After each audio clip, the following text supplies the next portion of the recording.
केंद्र सरकार GST slab बढ़ाने की तैयारी कर रही है, जिसको लेकर विपक्ष केंद्र सरकार पर हमलावर है। कांग्रेस नेता राहुल गांधी ने कुछ ऐसे ही संकेत देकर सरकार पर हमला बोल दिया है। एक्स पर पोस्ट में राहुल गांधी ने लिखा है कि पूंजीपतियों को छूट और आम लोगों से लूट का एक और उदाहरण देखिए। एक तरफ कॉर्पोरेट टैक्स के मुकाबले इनकम टैक्स लगातार बढ़ रहा है, तो दूसरी तरफ मोदी सरकार गब्बर सिंह टैक्स से और ज्यादा वसूली की तैयारी कर रही है।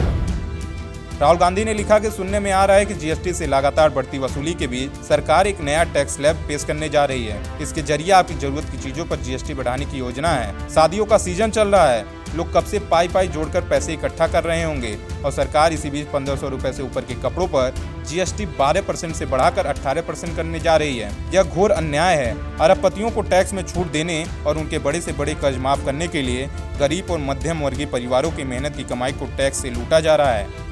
राहुल गांधी ने लिखा कि हमारी लड़ाई इसी अन्याय के खिलाफ है। आम लोगों पर पड़ रही टैक्स की मार के खिलाफ हम मजबूती से आवाज उठाएंगे और इस लूट को रोकने के लिए सरकार पर दबाव बनाएंगे। राहुल गांधी के इस पोस्ट के बाद एक बार फिर जीएसटी को लेकर चर्चा शुरू हो गई है। दरअसल केंद्र सरकार कुछ उत्पादों पर टैक्स बढ़ाने जा रही है। इसका मकसद लोगों की सेहत की सुरक्षा है। जीएसटी ढांचे में सुधार के लिए मंत्रिमंडलीय समूह ने यह प्रस्ताव दिया है। सिगरेट, तंबाकू से बने उत्पाद या कुछ खास बिवरेज ड्रिंक के लिए अब आपको जेब ज्यादा ढीली करनी पड़ेगी। इनके लिए आपको अधिक दाम चुकाने होंगे।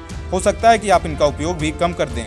इससे आपके पैसे भी बचेंगे और स्वास्थ्य की सुरक्षा भी होगी। हो सकता है कि आप इनका उपयोग भी कम कर दें, इससे आपका पैसा भी बचेगा और स्वास्थ्य की सुरक्षा भी होगी। दरअसल भारत सरकार इसी मकसद से सिगरेट, तंबाकू उत्पादों और खास तरह के बेवरेज ड्रिंक पर अधिक टैक्स लादने जा रही है। इसके लिए इन उत्पादों पर 28% जीएसटी को बढ़ाकर 35% तक करने का प्रस्ताव है। जीएसटी ढांचे में सुधार के लिए गठित मंत्रिमंडलीय समूह ने यह प्रस्ताव दिया है, जिसके बाद केंद्र सरकार मंत्रिमंडलीय समूह की ओर से दिया गया प्रस्ताव अगर लागू करती है तो कंपनियों को सिगरेट और तंबाकू उत्पादों की कीमतें बढ़ाने के लिए मजबूर होना पड़ेगा। अभी सिगरेट पर 28% जीएसटी और लंबाई के हिसाब से 5% से 36% तक का अतिरिक्त कर लगता है। इसके अलावा लग्जरी सामानों जैसे कार और वॉशिंग मशीन पर भी ज्यादा टैक्स लग सकता है। इससे आम लोगों को इन सामानों के लिए ज्यादा खर्च करना पड़ेगा। केंद्र सरकार के इस फैसले का विपक्ष पुरजोर विरोध करने को तैयार है। मंत्रिमंडलीय समूह का यह प्रस्ताव जहाँ एक ओर सरकार के टैक्स ढांचे में सुधार कर खजाने को बढ़ाने के लिए है, वहीं लोगों की सेहत को नुकसान पहुँचा रहे नशीली पदार्थों से छुटकारा दिलाने के लिए भी है। सरकार खजाना भरने के लिए कर ढांचे में सुधार के तहत आम उपयोग वाली उपभोक्ता वस्तुओं पर जीएसटी बढ़ाने से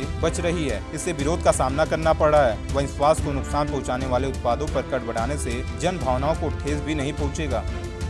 मंत्रिमंडलीय समूह का प्रस्ताव मंजूर होने पर तंबाकू उत्पाद बनाने वाली कंपनियों को कीमतें बढ़ानी पड़ेंगी। इससे उनकी कमाई कम हो सकती है। कंपनियों को अपनी मार्केटिंग की रणनीति में नए सिरे से बनानी पड़ेगी। निवेशकों की इस तरह की चिंता के कारण ऐसी कंपनियों के शेयर 3% तक गिरे। इससे आईटीसी, वीएसटी इंडस्ट्री और गुड फ्राइडे फिलिप्स जैसी कंपनियों के शेयर प्रभावित हुए हैं। केंद्र सरकार ने अपने खजाने को और मजबूत करने के लिए जीएसटी स्लैब बढ़ाने की कोशिश में है। सरकार के इस फैसले का विपक्ष पुरजोर विरोध कर रही है। अब देखना होगा कि विपक्ष के विरोध के बाद केंद्र सरकार जीएसटी में होने वाले परिवर्तन को रोकती है या नहीं। ये तो आने वाला वक्त ही बताएगा। Bureau report, Punjab Kesari TV. हमसे जुड़े रहने के लिए हमारे YouTube चैनल को सब्सक्राइब करें और नई वीडियो की नोटिफिकेशन के लिए बेल आइकॉन को दबाएं।